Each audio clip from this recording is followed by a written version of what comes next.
Today, on the Everett Ellison Show, we're going to talk about who's really privileged in America. They talk about white privilege all the time. White privilege, white privilege, We're going to talk about who's really privileged today in America. We're going to do it today on the Everett Ellison Show.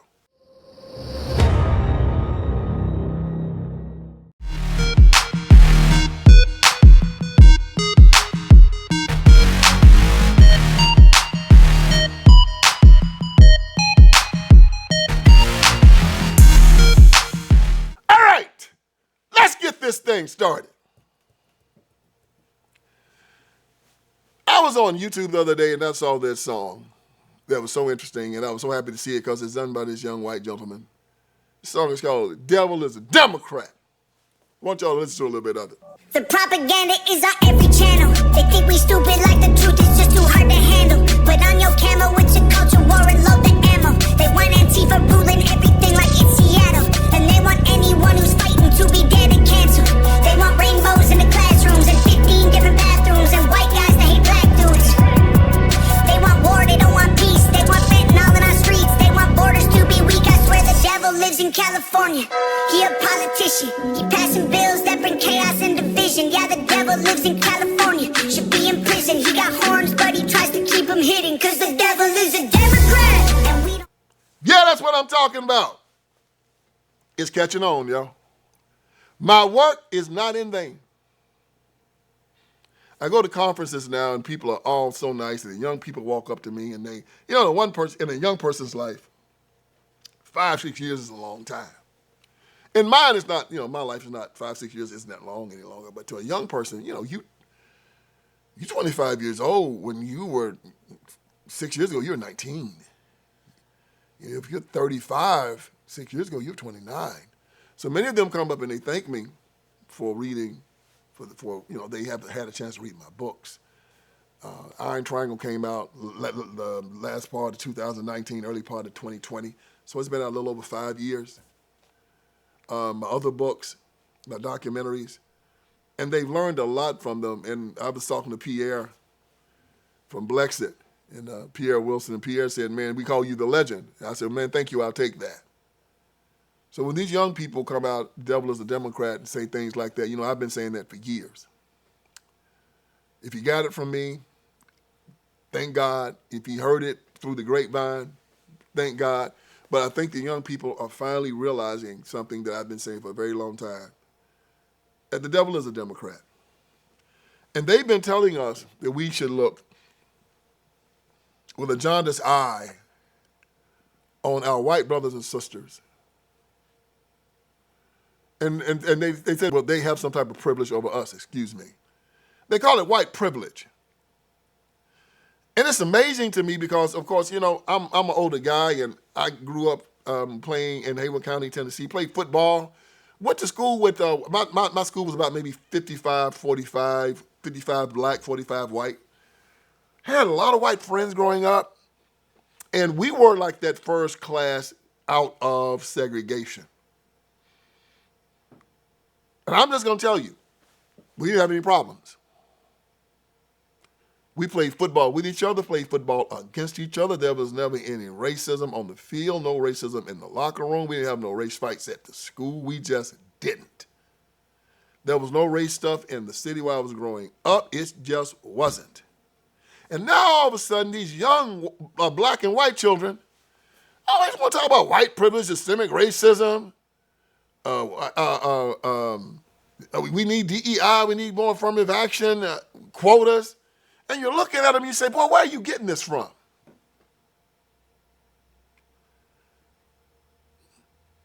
Somebody sent me this YouTube video of this white gentleman really going off about who has privilege in America. Made a whole lot of sense. Told him I was going to use it. I want to share this with you now so you can kind of get a pretty good idea of where I am, because I agree with this guy 100%. Play it here. I'm so sick and tired of hearing about privilege. Privilege isn't being white, bonehead. Privilege is living in government housing and calling people oppressors while they pay your bills. Get it? I'm done pretending that any of this bull makes sense. You want to talk about privilege? You want to talk about real privilege? Real privilege is wearing $200 sneakers when you haven't worked a day in your life. Privilege is walking around with $300 Beats headphones while you're living on food stamps, while you're on public assistance, and it's paid for by people who wake up and grind every day. Privilege is having the latest smartphone with unlimited data and having zero idea where the bill goes because somebody else is always picking up the tab. Privilege is being able to protest every little thing that offends you without worrying about calling in sick to work because you don't have a job. Privilege is being able to cheat, lie, fail over and over again in life and still get bailed out while people who play by the rules get punished. That's privilege. This isn't about race. This isn't about class. This is about accountability. We've got a culture that rewards victimhood and demonizes work ethic and responsibility. Meanwhile, the people holding everything together for the rest of society, they get taxed into the ground. Their businesses get choked by regulation, and they get personally vilified for speaking up and saying that this is bullshit. You want to talk about privilege? Then start with the people who've never paid the price, but who also scream the loudest. Because they've never had to build anything. They've never had to defend anything. They've never had to carry any real weight. And the reason they get away with it, it's because we don't live in a society of strong men anymore. No. That's been dismantled on purpose over the last 50 years. Because a society of strong men would never put up with any of this bullshit. And that's exactly why they came after us first. Isn't that profound? Didn't he lay it down for you? Who has privilege? There was a time when the upper middle class and the rich, the well-educated, carried the moral standard for a nation and for a community. You look at how they acted. You look at how they lived. You look at how they carried themselves, and you said, that's what I want to do. They would have a nice manner, nice clothes, nice homes. They were usually nice people. Something happened in the 1990s with hip-hop culture where we started allowing the lowest class of Americans to determine what our culture was. I mean, even Elvis Presley back in the day, when Elvis got money, Elvis bought Graceland. The old hillbillies and whatnot that made money singing country music, yeah, man, they came up. The old R&B singers, yeah, they might have been country as hell, but they still would buy nice houses and nice cars. Now, man, you got these jokers make all kind of money. Look like they just rolled out the bed. Still staying, like they still want to live in the housing projects. I got love for the streets, man. I got love for the streets, man. I can go anywhere in the hood and I can still get my respect, man. Oh, man, why? Why don't you want to come up?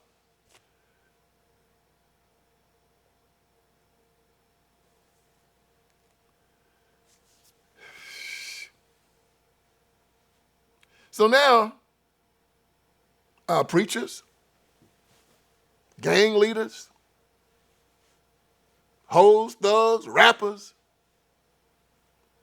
they're the role models now. And it's like the young man said at the beginning, the devil is a Democrat. And because of that, they have given the lower classes of American society, so much power. I mean, they don't give these jokers no cash. Bail. I mean, you go to jail, you can just walk out of jail. No matter what, I ain't got to pay no bail. Just walk out. Barack Obama said you can get Medicaid and SNAP and Obamacare and Section 8 housing, and you ain't got to have a job.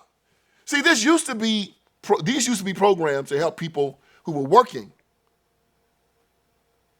but just weren't making enough to pay their rent or keep their lights on or eat because we wanted people to work. Barack said, oh, hell no, you ain't got to work. You sit on the front porch, gangbang all day long. It's like you paying people to be criminals. See, because if you working a job and a half to feed your family, you ain't got time for that foolishness. You got to come home after you work, and then you eat dinner, and you have your children with your homework. You put them to bed. Then you go to bed, and you get up early in the next morning and go to work. And then on the weekends, you might spend Saturday with your family. And then on Sunday, you going to church, and you spend, you ain't got time for no foolishness, man. But an idle mind is the devil's workshop. So you got these jokers hanging around all day. Hey, man, what you doing? Nothing, man, what you doing? Nothing. I mean, and they eating and they drinking and they laying up. And you produce a society that is dysfunctional. And they know it. So who's privileged in America? That joker that can lay down and sleep as long as he want to and have somebody else pay his rent? That joker that can sleep and lay down as long as he want to and have somebody else pay his medical bills? Joker that can sleep as long as he want to and get up and go to the store and have somebody else pay for his food? Hell, man, you talking about somebody that got over. The Democratic Party has made the middle class the slaves in America. And we taking care of their constituency. Boy, they flipped that around on us pretty good, didn't they? Think about that. We're working. They take money from us and give it to their constituents to sit at home and do nothing. That's a flip of the old plantation system, man. We're talking about they're the slaves. Hell, I think we might be the slaves. And then they'll sit back just like Mr. did on The Color Purple when Silly bought him the glass Kool-Aid. He said, not cold enough.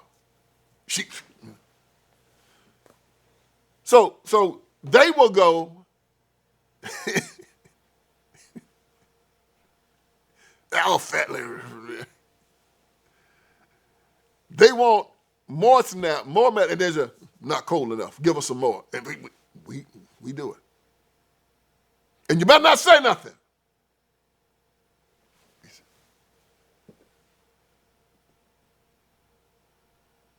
Well, what y'all gonna do later on? Whatever the hell we wanna do, that's what we gonna do. We can break the law and it's no cash bail. We can shoplift and they can't arrest us. We can fight in the street and want nobody to do anything, man. That's what we gonna do, bro. We gonna do whatever the hell we want to do, and you better not say nothing about it, because if you do, you're a racist and you owe me this because of slavery. Hey, man, and we sat back and you know what? White folks got more patience than I got. I'm mad about it right now thinking about it. That's why I pay as few taxes as I possibly can. Really. We don't mind helping people that need help. I mean, I don't mind helping folks that need help. But when I see these jokers, an able-bodied man, nothing wrong with it. Able-bodied girl, won't work, not can't work, not. And they're giving all these benefits. Yeah, it bothers me. When I see illegals getting them, yeah, it bothers me. You know, I don't like being taken advantage of. I don't like somebody making a fool out of me. So who's really privileged here in America? You know, they're trying to get free daycare. So if you have a child, well, they already pay for your birth control. And if you're too lazy or ignorant to take that, if you get pregnant, they'll pay for your abortion. And if you don't want to do that, then they say, well, we'll give you free daycare. So we can start sexually grooming your child at an early age, messing their minds up. They can't pray there and they can't do other things there, but send them to us. We want to get them early. You know, they know that if they get the child before the child is 3 years old, they form his personality. It's hard to break them out of it. They know that. So they get the child early. Then after that, you send them to grammar school, when they're 5 or 6 years old. They continue the sexual grooming process. So by the time you get out of there, if he's a boy, he don't know whether he's a boy or a girl. If she's a girl, she don't know whether he's a girl or a boy. And then they send them to middle school and high school where they really mess them up. So they're having sex in the hallways, they getting shot up with dope. They're not teaching them anything except how to be Democrats. And then if they survive that, they send them to the penitentiary, or they put them on a government program. They'll teach them everything about getting on these government programs so they can control them for the rest of their lives. So either go to the penitentiary where they're on a government program, or they are going to be involved in this dysfunctional society where they got to depend on the Democratic Party for the rest of their lives. And they call their friends and say, look, man, we got a good opportunity for you. Come to our neighborhood and set up a funeral home. Or put some money on the street and get involved in the dope game.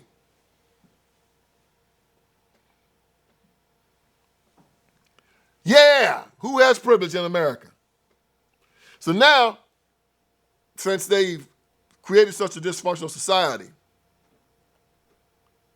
and they're finding out these children are ignorant and can't graduate high school, they're lowering the test scores now.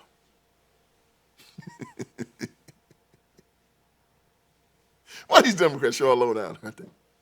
No, they don't want to raise the standard. They say, look, man, we screwing up these children and they're not going to graduate high school. What do? They can't make a 70 on the spelling test. Lower the passing score to 30. That's right, you got it. Wow.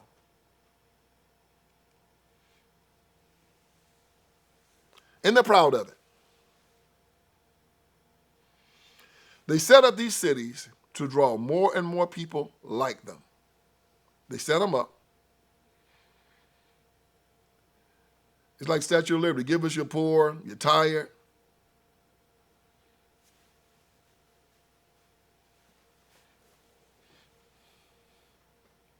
And we'll keep them that way. It kind of remind me of these pimps. They just walk up and down the street looking for these girls. They know them on sight. And they recruit them. Low self-esteem, homeless, scared, afraid. And they recruit these girls, and they have harems of them, and they make them sell their bodies. These Democrats know how to recruit these people, bring them to the inner city, and misuse them, take advantage of them. You think you're privileged. You're not. You put yourself into a position where you are controlled. Your very destiny, your very lives are controlled by people that hate you. You're as privileged as a plantation slave picking cotton. You're as privileged as a pet living in his master's home. And the master decides everything he eats, where he sleeps, and everything about him. You have given up your connection with God, and you've made the government or the white man your God. In some people's eyes, you might see yourself as privileged. But in the eyes of real people, in the eyes of real men, in the eyes of free men, you're the lowest form walking the face of this earth. But here's the good news. Here's the good news. You are not what happens to you. You're what you choose to be. The great philosopher Carl Jung said that. And he also said the chronic victim cannot be trusted. The chronic victim cannot be trusted. I want y'all to remember that. I want you to understand that today you can look in the mirror, you can change your life. You can decide it's not what happened to me, it's how I respond to it. And today I respond. My response is to be positive. My response is to shake off the idea of slavery, of oppression, of I can't do no better, or I need a handout. My idea of myself is to stand up straight, look you in the eye, and go forward. Bring good people to me, push bad people away, and stand up as a Christian man, as a Jewish man, as a Muslim man, but as a child of God and an American citizen. And I'm going to keep driving this home to you because I'm here to wake you up. And I hope I did you some good here today. So join me again for another edition of the Vince Everett Ellison Show. All right, friends, Vince Everett Ellison is here. I want you to go to my website. And on my website, you're going to see a lot of great stuff, man. You're going to see that we got T-shirts, we got caps, you got my books, my documentaries, you got all kinds of stuff on VinceSpeaksTruth.com. Go there. We're dropping new T-shirts. We're dropping new merchandise. My new book, The End of Tolerance, is there. The End of Tolerance. Make sure you get it. Make it #1. If you got my first 3, get The End of Tolerance. It's just as good. And it's telling us we have to end our tolerance with these leftists, these Democrats. We can no longer allow them to sexually groom our children. We can no longer allow them to castrate little boys and call them little girls, run God out of the public square, take away our guns, take away our sovereignty. No longer allow it. So go on VinceSpeaksTruth.com. That is VinceSpeaksTruth.com. Hit merchandise. You'll see the T-shirts, You'll see the caps. You'll see the books. You'll see the documentaries. You'll see it all. And let's keep this ball rolling. God bless you.